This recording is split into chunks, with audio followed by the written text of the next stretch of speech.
প্রতিপক্ষের দুজন পেলেন লাল কার্ড, তবুও আক্রমণের সুবিধা করতে পারল না রিয়াল মাদ্রিদ।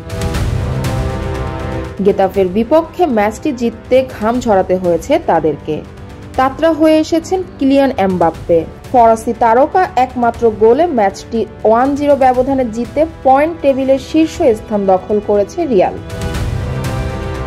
রিয়ালের প্রথমার্ধে পারফরমেন্স তেমন ভালো ছিল না। এই অর্ধে খুব বেশি পরিষ্কার সুযোগ তৈরি করতে পারেননি তারা।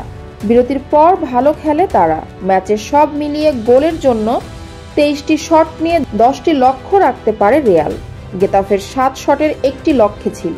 8ম মিনিটে প্রথম সুযোগ পায় রিয়াল। রদ্রিগোর পাস ধরে বক্সে ঢুকে এমবাপ্পের কোনাকুনি নিচু শট ঠেকান গেতাফে গোলরক্ষক। পরের মিনিটে বক্সের বাইরে থেকে ফরাসি তারকার শট লক্ষ্যে থাকেনি। 31তম মিনিটে এমবাপ্পের আরেকটি প্রচেষ্টা ঠেকান প্রতিপক্ষ গোলরক্ষক। দ্বিতীয়ার্ধে ফ্রাস্কো মাস্তানুতুয়ানকে তুলে ভিনিসিয়াস জুনিয়রকে নামান আলোনসো।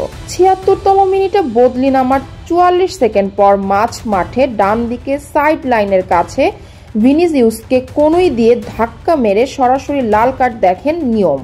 এরপরই গোল পায় রিয়াল। আর্দা গিলারের রক্ষণ চেরা পাস ধরে বক্সে ঢুকে শট নেন এমবাপ্পে। গোলরক্ষকের হাত ছুঁয়ে জালে জড়ায় বল। ক্লাব ও জাতীয় দল মিলিয়ে টানা 11 ম্যাচে গোল করলেন বিশ্বকাপ জয়ী তারকা। এই গোলেই তিনি পয়েন্ট নিয়ে মাঠ ছাড়ে রিয়াল।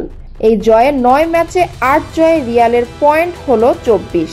সমান ম্যাচে 22 পয়েন্ট নিয়ে 2-এ নেমে গেল শিরোপাধারী বার্সেলোনা। ইসরাত জাহান, পিপল ভয়েস নিউজ, ঢাকা।